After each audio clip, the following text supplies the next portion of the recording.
তো hello' friends, আশা কৰিছোঁ আপোনালোক সকলোৱে ভালে আছে। তো ফাইনেলি আকৌ নতুনকৈ CISFত চাকৰি মুকলি কৰা হ'ল। তো আপোনালোকে যদি CISFত চাকৰি কৰিব বিচাৰে তো আপোনালোকে কৰিব পাৰিব। তো কনষ্টেবল ট্ৰেডমেনত চাকৰি মুকলি কৰা হৈছে। তো আপোনালোকে CISFত চাকৰি কৰিবৰ কাৰণে আপোনাক এডুকেশ্যন কোৱালিফিকেশ্যন কিমান হ'ব লাগিব, বয়স কিমান হ'ব লাগিব, চিলেকশ্যন প্ৰচেছটো কেনেকুৱা হ'ব আৰু আবেদন কৰাৰ সময়ত কোনসকল কেণ্ডিডেটক কিমান এপ্লিকেশ্যন ফিজ দিব লাগিব। তো আজিৰ এইটো ভিডিঅ'ত মই আপোনালোকক A to Z জনাই দিম। তো ভিডিঅ'টো অলপো স্কিপ নকৰাকৈ প্ৰথমৰ পৰা শেষলৈ চাই থাকিব। আৰু যদি মোৰ চেনেলত নতুন হৈ আছে তেনেহ'লে প্লিজ চেনেলটো ছাবস্ক্ৰাইব কৰিব আৰু কাষত থকা বেল আইকনটো অন কৰি দিব। আৰু এইটো ভিডিঅ' আপোনাৰ বন্ধু বান্ধৱীসকলৰ ওচৰত হোৱাটছএপত, ফেচবুকত যিমান পাৰে আপোনালোকে শ্বেয়াৰ কৰি দিব, যাতে সকলোৱে এই ভিডিঅ'টো চাই CISF কনষ্টেবল ট্ৰেডমেনৰ চাকৰিৰ বাবে আবেদন কৰিব পাৰে। তেন্তে বলক ভিডিঅ'টো আৰম্ভ কৰোঁ। তো প্ৰথমতে আপোনালোকে ইয়াৰ ফুল ডিটেইলছটো জানি লওক। ইয়াৰ পিছত আপোনালোকে আবেদন কেনেকৈ কৰিব মই ভিডিঅ'ৰ শেষত আপোনাক জনাই দি আছোঁ। তো চাওক, ইয়াতে ওপৰত লিখা আছে CISF কনষ্টেবল ট্ৰেডমেণ্ট ৰিক্ৰুইটমেণ্ট 2025।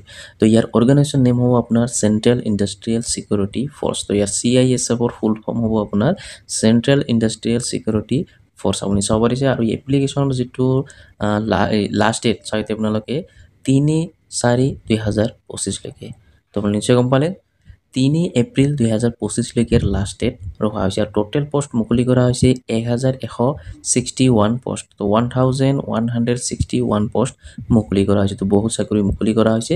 তো আপোনালোকে যদি CISF কনষ্টেবল ট্ৰেডমেনৰ চাকৰি কৰিব বিচাৰে তো আপোনালোকে কৰিব পাৰিব। তো পোষ্টৰ নেম হ'ব আপোনাৰ কনষ্টেবল ট্ৰেডমেন, আপুনি চাব পাৰিছে। আৰু এপ্লিকেশ্যন মোড আপোনাৰ অনলাইন হ'ব। তো আপোনাক অনলাইন এপ্লাই কৰিব লাগিব। আৰু কেটাগৰী যিটো আপোনাৰ চেণ্ট্ৰেল গভৰ্ণমেণ্ট জব, এই যিটো জব হয় এইটো আপোনাৰ চেণ্ট্ৰেল গভৰ্ণমেণ্ট জব হয়। আৰু ইয়াতে অল ইণ্ডিয়া কেণ্ডিডেট কিন্তু ইয়াতে আবেদন কৰিব পাৰিব, মেল ফিমেল দুটাই। তো ল'ৰা ছোৱালী দুটাই কিন্তু ইয়াতে আবেদন কৰিব পাৰিব। তো আবেদন কৰিব লগা হ'লে আপোনাক ইয়াৰ যিটো অফিচিয়েলি যিটো ৱেবছাইট, তো আপোনালোকে এই অফিচিয়েলি ৱেবছাইটত যাব লাগিব। আৰু এই অফিচিয়েল ৱেবছাইটত গৈহে আপোনালোকে আবেদন কৰিব পাৰিব। তো আপোনালোকে নিশ্চয় গম পালে। তো তাৰপিছত চাওক, ইয়াতে আপোনালোকে তো CISF কনষ্টেবল ট্ৰেডমেণ্ট ৰিক্ৰুইটমেণ্ট 2024 ভেকেঞ্চি ডিটেইলছটো ইয়াতে আপোনাৰ সকলো ডিটেইলছ ইয়াতে দিয়া হৈছে। তো নেম অফ দ্য পোষ্ট, পোষ্টৰ নেমটো আপুনি নিশ্চয় গম পালে, কনষ্টেবল ট্ৰেডমেণ্ট হয়। আৰু কিমানটা পোষ্ট মুকলি কৰা হৈছে আপুনি নিশ্চয় গম পালে, 1161 পোষ্ট মুকলি কৰা হৈছে। তো কি পোষ্ট ইয়াতে আপোনালোকে কনষ্টেবল ককত চাইতে আপোনালোকে 400 পোষ্ট মুকলি কৰা হৈছে মেলৰ কাৰণে, ফিমেলৰ কাৰণে 49 পোষ্ট, টোটেল আপোনাৰ 493 পোষ্ট। কনষ্টেবল কবলাৰ কাৰণে চাইতে আপোনালোকে মেলৰ কাৰণে 7 পোষ্ট, ফিমেলৰ কাৰণে 1 পোষ্ট, টোটেল আপোনাৰ 9 পোষ্ট। তাৰপিছত আপোনালোকে কনষ্টেবল টেইলৰত চাইতে আপোনালোকে মেলৰ কাৰণে 19 পোষ্ট, ফিমেলৰ কাৰণে 2টা পোষ্ট, টোটেল আপোনাৰ 23 পোষ্ট। কনষ্টেবল বাৰবাৰৰ কাৰণে চাইতে আপোনালোকে বাৰবাৰৰ কাৰণে আপোনালোকে 163, মেলৰ কাৰণে, ফিমেলৰ কাৰণে 19 পোষ্ট, টোটেল আপোনাৰ 199 পোষ্ট। কনষ্টেবল ৱাশ্বাৰমেন চাইতে আপোনালোকে মেলৰ কাৰণে 212 পোষ্ট, ফিমেলৰ কাৰণে 26 পোষ্ট, টোটেল আপোনাৰ 262 পোষ্ট, আপুনি চাব পাৰিছে। তাৰপিছত কনষ্টেবল চুইপাৰৰ কাৰণে মেলৰ কাৰণে 123 পোষ্ট, ফিমেলৰ কাৰণে 15 পোষ্ট, টোটেল আপোনাৰ 152 পোষ্ট, আপুনি চাব পাৰিছে। তাৰপিছত কনষ্টেবল পেইণ্টাৰৰ কাৰণে চাইতে আপোনালোকে মেলৰ কাৰণে 2টা আৰু ফিমেলৰ কাৰণে এইটো 0 হৈ আছে, আপোনাৰ ফিমেলৰ কাৰণে নাই, এইটো টোটেল আপোনাৰ 2টা পোষ্ট ইয়াতে পেইণ্টাৰৰ কাৰণে আপোনালোকে পোষ্ট চাব পাৰিছে। তাৰপিছত চাইতে আপোনালোকে কনষ্টেবল কাৰ্পেণ্টাৰৰ কাৰণে মেলৰ কাৰণে 7টা পোষ্ট আৰু ফিমেলৰ কাৰণে এইটো নাই। তাৰপিছত আপোনালোকে টোটেল আপোনাৰ 7টা পোষ্ট। কনষ্টেবল ইলেক্ট্ৰিচিয়ানত চাইতে আপোনালোকে 4টা মেলৰ কাৰণে, ফিমেলৰ কাৰণে নাই, টোটেল আপোনাৰ কনষ্টেবল মেলৰ কাৰণে চাইতে আপোনালোকে মেলিৰ কাৰণে চাইতে আপোনালোকে 4টা মেলৰ কাৰণে, আৰু কনষ্টেবল ৱেল্ডাৰত এটা আপোনাৰ মেলৰ কাৰণে। তো আপোনালোকে নিশ্চয় গম পালে। তাৰপিছত কনষ্টেবল চাৰ্জ মেচ চাইতে আপোনালোকে এটা পোষ্ট মেলৰ কাৰণে। তাৰপিছত আপোনালোকে কনষ্টেবল MP এটেণ্ডেণ্টত চাইতে আপোনালোকে মেলৰ কাৰণে 2টা পোষ্ট, আপুনি চাব পাৰিছে। তো টোটেল আপোনাৰ 1161 পোষ্ট, আপুনি চাব পাৰিছে। তাৰপিছত চাগিতে আপোনালোকে ইলিজিবিলিটি ক্ৰাইটেৰিয়া চাইতে আপোনালোকে এজ লিমিট চাগিতে আপোনালোকে 18 ইয়াৰ্ছৰ পৰা লৈ 23 ইয়াৰ্ছৰ ভিতৰত হ'ব লাগিব যিসকল জেনেৰেল কেণ্ডিডেট হয়। আৰু ইয়াতে এজ ৰিলেক্সন লাভ কৰিব যিসকল ST SC OBC হয়। তো সেইসকল কিন্তু ইয়াতে এজ ৰিলেক্সন লাভ কৰিব। ST আৰু SC কিসকলে 5 ইয়াৰ্ছ ইয়াতে এজ ৰিলেক্সন লাভ কৰিব। OBC কিসকলৰ কাৰণে 3 ইয়াৰ্ছ ইয়াতে এজ ৰিলেক্সন লাভ কৰিব। তো আপোনালোকে নিশ্চয় গম পালে। তো তাৰপিছত আপোনালোকে এডুকেশ্যন কোৱালিফিকেশ্যন, তো এই চাকৰিটো কৰিবৰ কাৰণে আপোনাৰ এডুকেশ্যন কোৱালিফিকেশ্যন কিমান হ'ব লাগিব।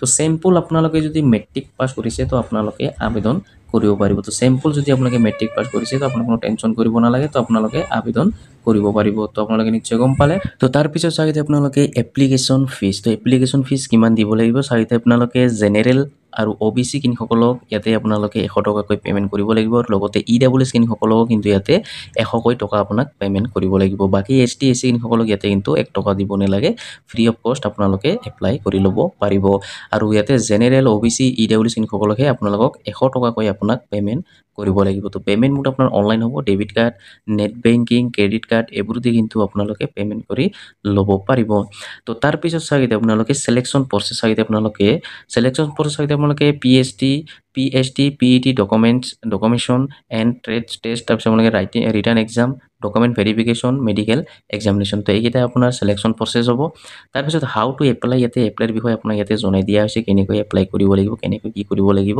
ইয়াতে আপোনাৰ স্টেপ বাই স্টেপ আপোনাক ইয়াতে জনাই দিয়া হৈছে তো এতিয়া কথা হ'ল আপোনালোকে আবেদন কেতিয়াৰ পৰা কৰিব পাৰিব কেতিয়ালৈকে লাষ্ট ডেট ৰখা হ'ব তো চাগিতে আপোনালোকে ইম্পৰ্টেন্ট যেটো ডেট এই ডেটটো আপোনালোকে চাগিতে ষ্টাৰ্টিং ডেট হ'ব আপোনাৰ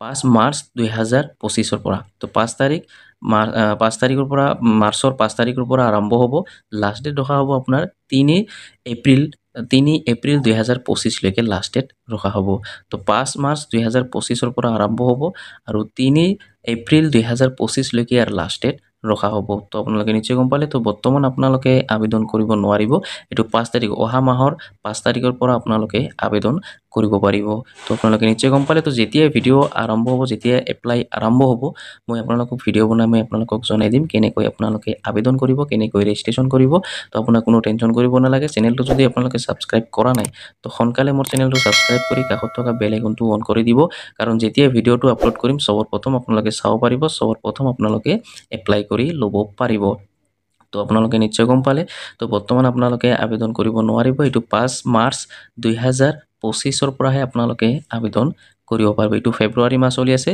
মাৰ্চ মাহৰ 5 তাৰিখৰ পৰা আপোনালোকে আবেদন কৰিব পাৰিব তো বৰ্তমান আপোনালোকে আবেদন কৰিব নোৱাৰিব তো আপোনালোকে নিশ্চয় গম পালে তো আজিৰ ভিডিওত ইমানেই আশা কৰিছো ভিডিওটো ভাল লাগিছে যদি ভিডিওটো ভাল লাগি থাকে তেন্তে লাইক কৰিব আৰু যদি মোৰ চেনেলত নতুন হৈ আছে তেন্তে প্লিজ চেনেলটো সাবস্ক্ৰাইব কৰিব আৰু কাষত থকা বেল আইকনটো অন কৰি দিব আৰু এইটো ভিডিও আপোনাৰ বন্ধু বান্ধৱী সকলৰ ওচৰত হোৱাটছআপত ফেসবুকত যিমান পাৰে আপোনালোকে শেয়াৰ কৰি দিব যাতে সকলোৱে এই ভিডিওটো চাই CISF চাকৰিৰ বিষয়ে জানিব পাৰে বা এপ্লাই কৰি ল'ব পাৰে ধন্যবাদ